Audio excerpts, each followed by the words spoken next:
Digital संगठन cockroach जनता party के Instagram पर 24 घंटे में फॉलोअर्स 2 गुने हो गए हैं। अब यह आंकड़ा 193 करोड़ पहुंच गया है, जो देश की किसी भी राजनीतिक पार्टी से ज्यादा है। भारतीय जनता पार्टी के 90 लाख और कांग्रेस के 134 करोड़ फॉलोअर्स हैं। सीजेपी के फाउंडर अभिजीत दीपके ने पार्टी के इंस्टाग्राम अकाउंट हैक करने की कोशिश का आरोप भी लगाया है। वहीं कल यानी 21 मई को सीजेपी का एक्स अकाउंट ब्लॉक कर दिया गया था। संगठन ने कुछ देर बाद नया अकाउंट बनाया। इसका नाम कॉकरोच इज बैक रखा गया और बायो में लिखा कॉकरोच डोंट डाई, यानी कॉकरोच मरते नहीं। नए अकाउंट से पहला पोस्ट कल दोपहर 2:29 पर की गई थी। शुक्रवार सुबह 9:30 बजे तक इसके एक्स पर 1,26,000 से ज्यादा फॉलोअर्स हो गए। सीजे सूर्यकांत ने 15 मई को देश के बेरोजगार युवाओं को कॉकरोच कहा था।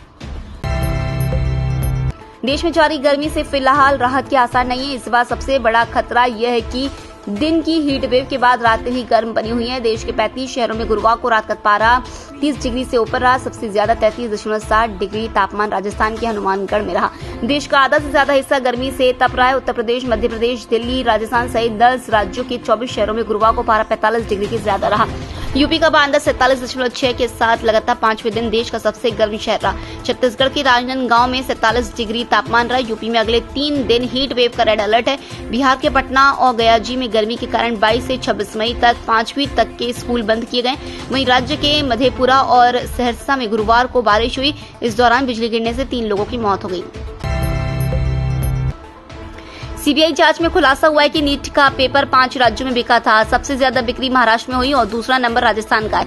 एजेंसी के अधिकारियों ने बताया कि अब तक गिरफ्तार हुए आरोपियों से पूछताछ और डिजिटल गैजेट्स खंगालने के बाद यह जानकारी सामने आई है।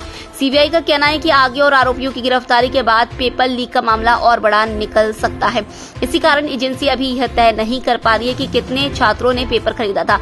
जांच में सामने आया है कि कुछ परिजन ने पेपर को आगे दूसरे लोगों तक बेच दिया था। सीबीआई को महाराष्ट्र और राजस्थान में पेपर के प्रिंट निकालकर बेचने की सबूत मिले। इसी वजह से अभी यह पता लगाना मुश्किल है कि पेपर कितने लोगों तक पहुंचा। जांच में अब तक सामने आया है कि पेपर लीक का सबसे बड़ा केंद्र महाराष्ट्र था। यहीं से राजस्थान और दूसरे राज्यों के छात्रों तक क्वेश्चन बैंक पहुंचा। ईरान और ओमान हॉर्मुज स्ट्रेट से गुजरने वाले जहाजों पर फीस वसूली के सिस्टमों को लेकर बातचीत कर रहे हैं। न्यूयॉर्क टाइम्स की रिपोर्ट के अनुसार ईरान की नई बनाई गई पर्सियन गल्फ स्ट्रेट अथॉरिटी ने कहा है कि उसने हॉर्मुज स्ट्रेट के मैनेजमेंट सुपरविजन एरिया की सीमा तय कर दी है। अथॉरिटी के मुताबिक यहां से गुजरने के लिए परमिट जरूरी होगा। फरवरी में अमेरिकी और इजरायली हमलों के बाद ईरान ने हॉर्मुज स्ट्रेट में कमर्शियल ट्रैफिक लगभग रोक दिया था। इससे अंतर्राष्ट्रीय शिपिंग प्रभावित हुई और ऊर्जा कीमतों में तेजी आई। इसके बाद ईरानी अधिकारियों ने इस जलमार्ग से राजस्व जुटाने के विकल्पों पर चर्चा शुरू की।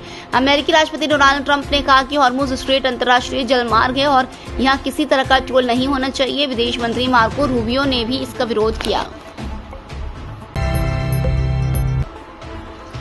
होंडुरास में गुरुवार को हुए 2 अलग अलग हमलों में कम से कम 25 लोगों की मौत हो गई। इनमें 19 मजदूर और 6 पुलिसकर्मी शामिल हैं। अधिकारियों के मुताबिक दोनों हमलों में अज्ञात बंदूकधारियों ने गोलाबारी की।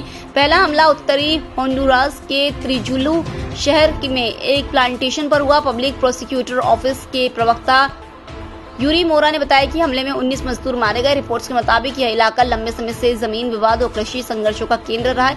पर्यावरण कार्यकर्ताओं पर हमला को लेकर भी यह क्षेत्र पहले चर्चा में रहा है। दूसरा हमला ग्वाटेमाला सीमा के पास ओमुआ शहर में हुआ, जहां बंदूकधारियों ने पुलिस टीम पर हमला कर दिया। इसमें 6 पुलिसकर्मी मारे गए, जिनमें एक वरिष्ठ अधिकारी भी शामिल है। पुलिस के मुताबिक अधिकारी एंटी गैंग मिशन पर तैनात थे और राजधानी तेगुसिगाल्पा से ओमुआ जा रहे थे। होंडुरास के सुरक्षा मंत्रालय ने कहा है कि दोनों हमलों की जांच के लिए फॉरेंसिक विशेषज्ञों और अभियोजकों की टीम भेजी गई। सरकार ने प्रभावित इलाकों में सुरक्षा अभियान तेज करने की बात कही है।